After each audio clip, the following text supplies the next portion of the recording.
When people in the West think of the Crusades, they often picture brave knights. They imagine kings and popes united by faith. They see a grand quest to reclaim a holy city. This story is well known, and it's been told in books and movies for centuries. But there is another side to this story. It's a tale seen from the other side of the hill. It's the story of the Crusades as the Muslim world experienced them. For them, it was not a glorious adventure at all. It was a sudden and brutal invasion that lasted for 200 years. Understanding this perspective is really crucial. It helps us see the full picture of these historic wars. This is not just a story of a simple clash between two religions. It's much more complex than that. To the Muslims of the time, the invaders were not called Crusaders. They were called the Franj, or the Franks. At first, no one in the great cities of Damascus, Baghdad, or Cairo really understood what was happening. Looking at the Crusades through Muslim eyes reveals a different narrative. 4 centuries before the first Frankish ships appeared, a new faith had emerged from the Arabian Peninsula. Islam spread with incredible speed. By the 8th century, a vast Muslim empire stretched across a huge map, Spain in the west, to the borders of India in the east. Great caliphates ruled this domain, the Umayyads, the Abbasids. Their capital, Baghdad, became the world's center of learning and culture. Scholars there translated Greek philosophy. Scientists made huge advances in medicine, mathematics, astronomy. While much of Europe was in its so-called Dark Ages, the Islamic world was experiencing a golden age of science. For centuries, the Muslim world's main rival was the Byzantine Empire, the Eastern Roman Empire, with its capital at Constantinople. The Byzantines were Christians. They had fought many wars with the caliphates. Jerusalem, holy to Jews, Christians, Muslims, it had been under Muslim rule since 637. For the most part, the system worked well. That loss led the Byzantine emperor to send a desperate plea to the Pope in Rome, a plea that would unleash a storm no one expected. When Pope Urban II made his famous call to arms in 1095, the Muslim world was in no shape to face a unified enemy. It was deeply fractured by political rivalries and religious disputes. The idea of a single, united Islamic world was honestly a fantasy. In reality, power was split between several competing factions that were often at war with one another. This internal division was the single most important reason the First Crusade succeeded. Instead, they marched into a power vacuum. The two greatest powers in the region were the Seljuk Empire and the Fatimid Caliphate. The Seljuks were Sunni Muslims who controlled Persia, Iraq, and most of Syria. However, their great empire was already breaking apart. After the death of their powerful Sultan Malik Shah in 1092, his sons and generals began fighting each other for territory. Local lords and emirs ruled their cities like personal kingdoms. The other major power was the Fatimid Caliphate based in Egypt. Some Fatimid leaders initially thought the Franks might be useful allies. This disunity was a recipe for disaster. The first wave of invaders that reached the Muslim world was a disorganized mob known as the People's Crusade, led by Peter the Hermit. It was made up of peasants and poor knights. When they crossed into Anatolia in 1096, the local Seljuk Sultan, Kilij Arslan, saw them as little more than a nuisance. His army easily ambushed and destroyed them. That easy victory gave Muslims a false sense of security. They believed all Franks were this weak. They were completely unprepared for the professional army that was following close behind. Soon after, the main Frankish army arrived. This was a different kind of force altogether. Heavily armored knights, well-organized infantry, massive siege engines. The local Muslim rulers in Syria had never seen anything like it. At first they thought the Franks were just another group of mercenaries hired by their old enemy, the Byzantine emperor. They failed to understand that this army had its own agenda.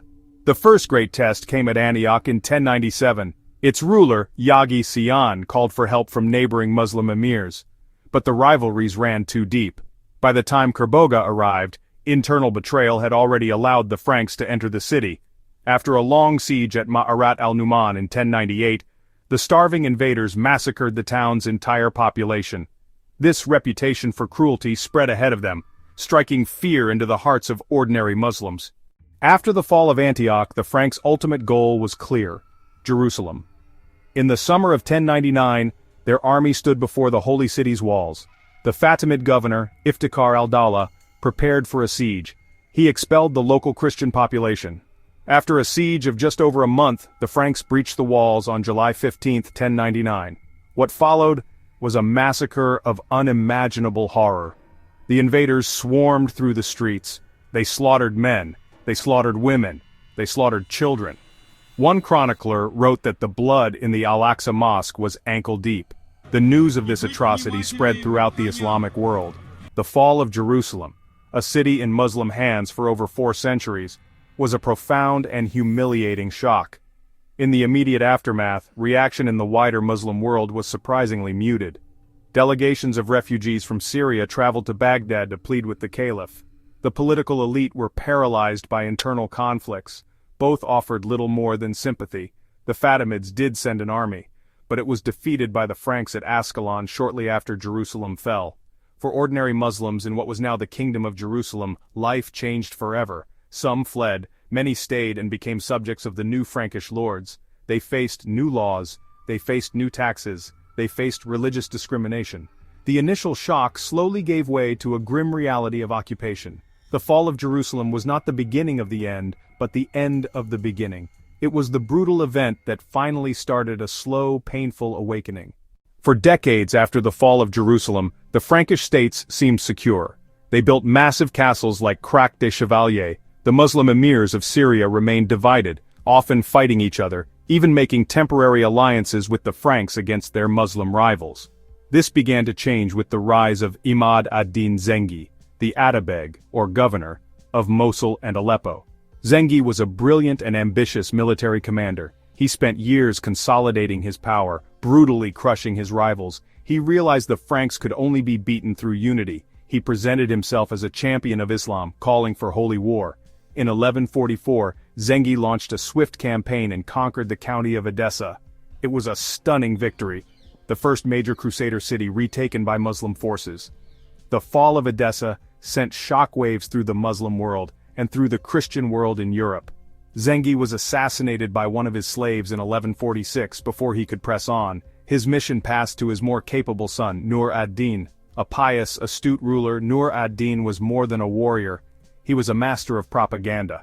He built schools, mosques, and hospitals, promoting the idea of a just Sunni ruler defending the faith. In 1154, he captured Damascus, finally uniting most of Muslim Syria under one ruler. The stage was set for an even greater champion to emerge. The man who would fulfill Nur ad-Din's dream was one of his own generals, a Kurdish officer named Salah al-Din Yusuf ibn Ayyub, known to the West as Saladin. He first rose to prominence when Nur ad-Din sent him to Egypt to help resolve a power struggle within the decaying Fatimid Caliphate. Through cunning political maneuvering and military skill, Saladin eventually made himself the master of Egypt in 1169. When Nur ad-Din died in 1174, Saladin declared himself Sultan, founding the Ayyubid dynasty. He now controlled Egypt and Syria, surrounding the Frankish kingdoms from the south and the east. Saladin was different from the rulers who came before him. He was known for his generosity, piety, and chivalry, qualities that earned him respect even from his Frankish enemies. But beneath this courteous exterior was a steely determination to achieve one goal, the liberation of Jerusalem. He spent over a decade patiently consolidating his power, uniting the remaining Muslim factions under his banner, and building a powerful army. The breaking point came in 1187. A reckless Frankish lord named Reynold of Châtillon broke a truce by attacking a Muslim caravan. This gave Saladin the justification he needed to declare all-out war. He lured the main Frankish army, led by King Guy of Lusignan, into a trap. At the Battle of Hattin, on a dry, sun-scorched plain, Saladin's forces surrounded the exhausted and thirsty Frankish army. The result was a catastrophic defeat for the Franks. Most of their army was killed or captured. With the Frankish army destroyed, the path to Jerusalem was open. On October 2, 1187, 88 years after it was lost, Jerusalem surrendered to him. In stark contrast to the massacre of 1099, Saladin's conquest was peaceful and orderly, cementing his legend as the hero who had finally restored the holy city to Islam. The end came in 1291. The Mamluk Sultan Al-Ashraf Khalil marched on Acre, the last major stronghold of the Kingdom of Jerusalem. After a brutal siege, the city fell. The Mamluks, unlike Saladin, showed no mercy. With the fall of Acre, the 2-century-long Frankish experiment in the Middle East was over. While Europe experienced a cultural boost from contact with Islamic civilization, the effect on the Muslim world was largely negative. The centuries of conflict fostered an atmosphere of intolerance and suspicion toward outsiders, particularly those from the Christian West.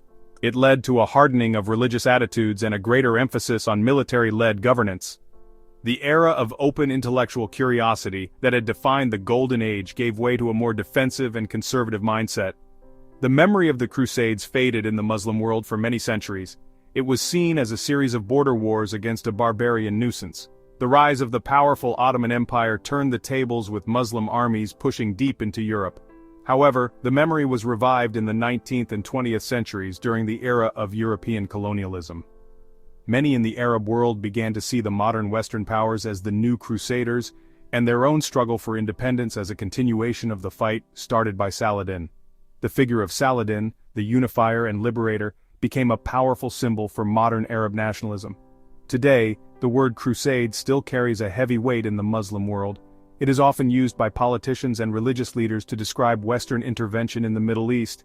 The story of the Crusades as seen through Muslim eyes is not just a piece of medieval history, it is a living memory. It is a story of a civilization that was fractured and surprised, that suffered a humiliating blow, but that ultimately found the resilience and unity to endure and overcome.